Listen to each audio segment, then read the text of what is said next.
I'm really pleased to have Francesco Arese Visconti today. We met a few weeks back, not that long ago, actually.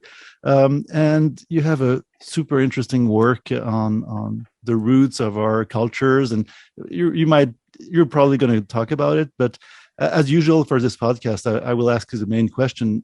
Why did you get into photography, or photography get to you? And yeah. Well, it might surprise the listeners.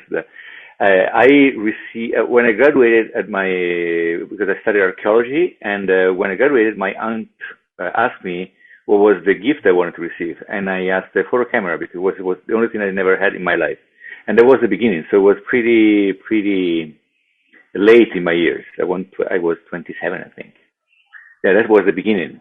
And so you were looking for the magic of capturing moments, or it's just the techno aspect of it? Well, let me tell you that maybe one other important thing that pushed me to improve with photography was that we went on holidays with my wife. I mean, at the time she wasn't my wife, and I got with me just like a point and shoot, small little cameras with film, and I took some photos. And when we came back, we processed that film, and she told me that all those photos were awful. So I said, okay, maybe I have to improve. So there was the two elements: the receiving the camera and that critical element. I was very much interested in when you start, you're interested in the technical issues. There's a lot of us that are very interested in the technical issues. And then I joined a photo club in Florence, because I was in Florence at the time in Italy. And in this photo club, we had some little assignments where we had to produce images, and I learned the first basics things there. So I would say photography came to me. It wasn't me going to photography. I think it was, and now it's my life, basically. That's interesting. What I didn't say in the small introduction is today you teach, you work at Webster University, you're in charge of part of the curriculum, and basically in communication and photography, if I'm not wrong. And what I find interesting is you studied archaeology. Don't you think there's a link? Because I mean, it's creating a small snapshot of history when you take a picture. There are links. The main link that I found, and I think it's about my personality, is that archaeology is a practice-based work. It is an intellectual work, but it's practice-based, because you start digging and you have to find things, and it's very hands-on. I mean, maybe it's not you. Maybe you have workers who are working for you, but usually you have to get your hands in the dirt and find stuff. And then from all those findings, you have to create theoretical aspects, and you have to connect all the dots. You have to study. And photography, to me, especially with analog photography, I think is the same. You start with a camera in your hands, and how many of us are fetished with the cameras? You know, you need to feel it, you need to like it, and you use it, and you use it also as a shield in front of the others, right? So it's something that you like to have. So there's a practical point, and when you're printing, so you take photos. Of course, there is an intellectual part there about your ideas, but especially analog photography, you have your film, then you process it, you have your hands thinking of chemicals, and then printing, you have your paper, you have your work in your hands, you exhibit it. So it's very practice. But then you can explain what it is, and you can actually connect dots, and you create your theoretical side, and your intellectual side comes out. So I find that is a very, very strong connection. That was during my PhD that I started thinking all these connections. And I think this is the strongest in terms of my personality as well. We talked a little bit before recording this podcast. We had Gesine Born, this Berliner photographer. She's super interested in the truths underlying the image, and how images can serve to explain historical aspects or remind us of reality. So basically, for you, photography is a way of creating or conceptualizing your reality.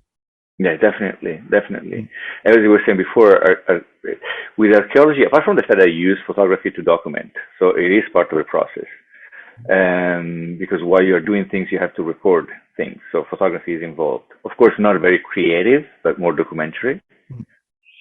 But then, yes, it is fundamental in the process. But I worked lately on a project which also became my PhD, and it ended up as a PhD on the recent Italian migrants in the Arc Lémanique, so all the area around between, let's say, Geneva and Lausanne mostly, and how these Italian migrants are kind of invisible visually. I mean, we look like all the others.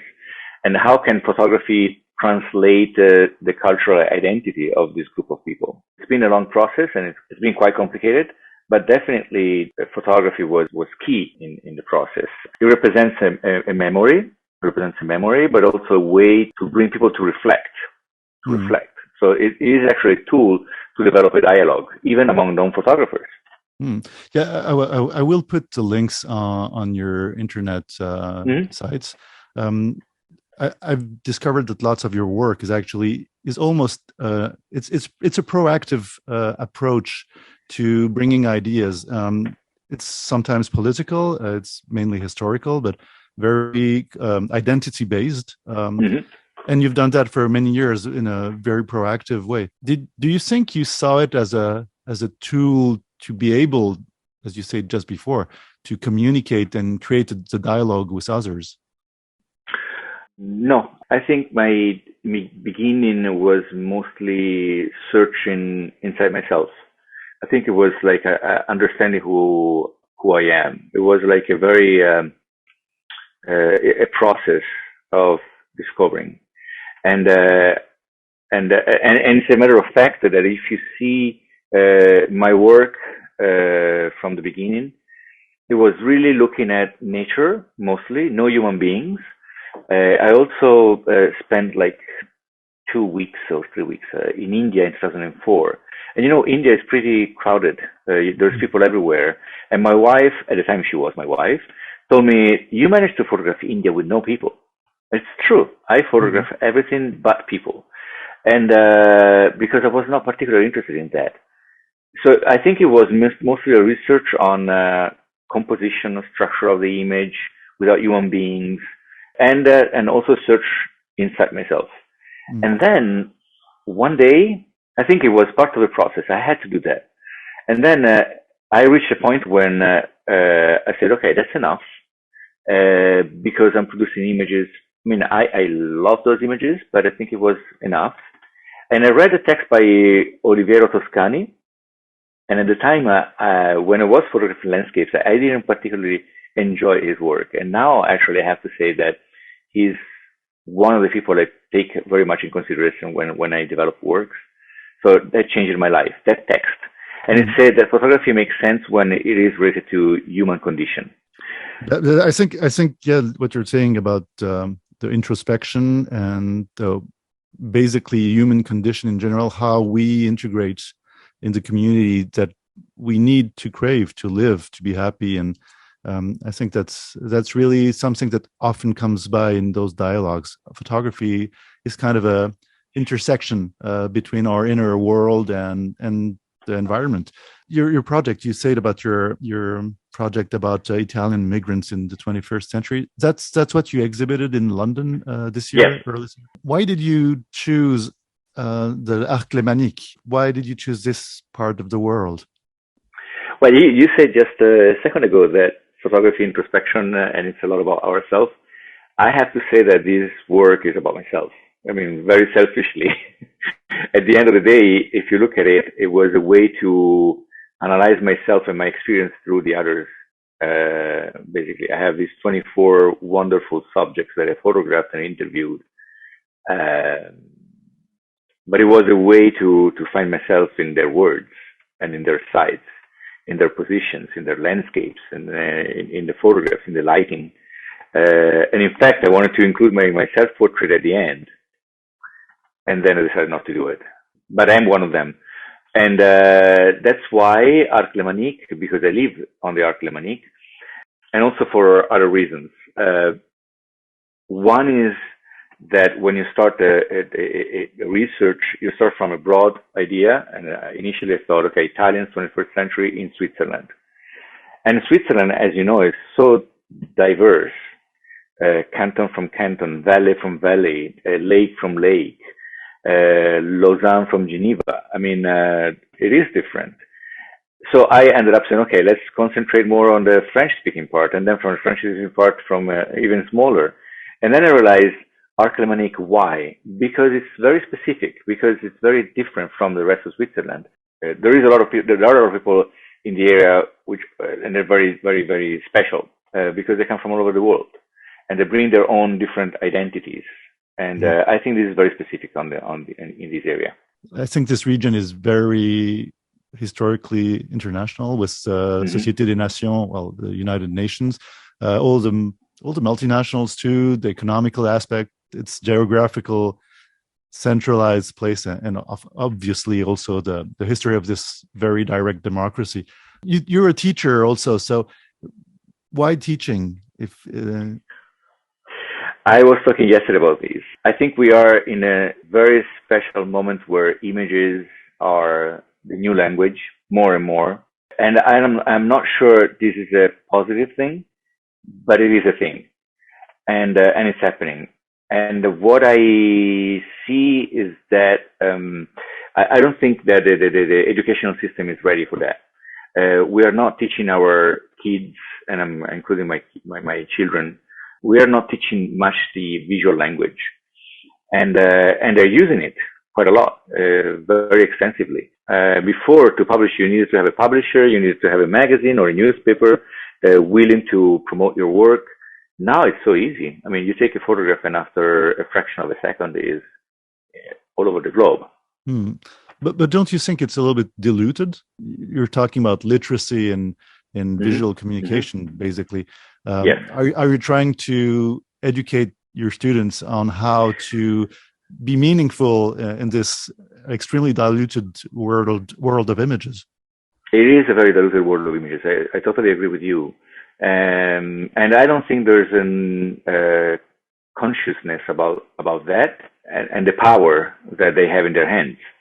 Therefore, I am trying, I'm not sure I managed to do that, I'm trying to give them the tools to decrypt reading images, basically I'm talking about semiotics, visual semiotics, and understanding how important it is to be sure you're able to construct an image more than the technical aspects. I mean, in the past you had to teach what aperture, shutter speeds are, ISO.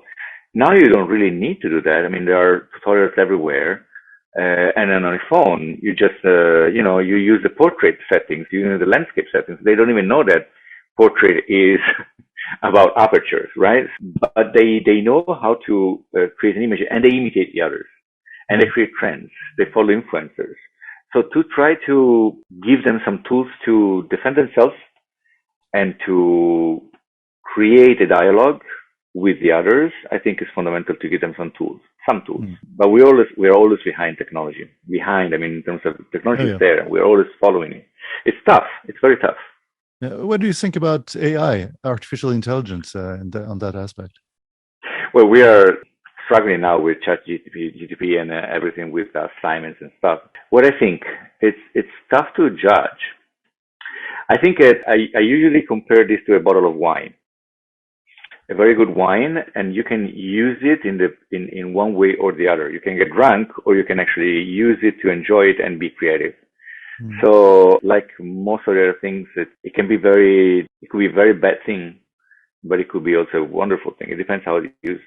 Do you have right now a project you're working on, or something that you've discovered recently?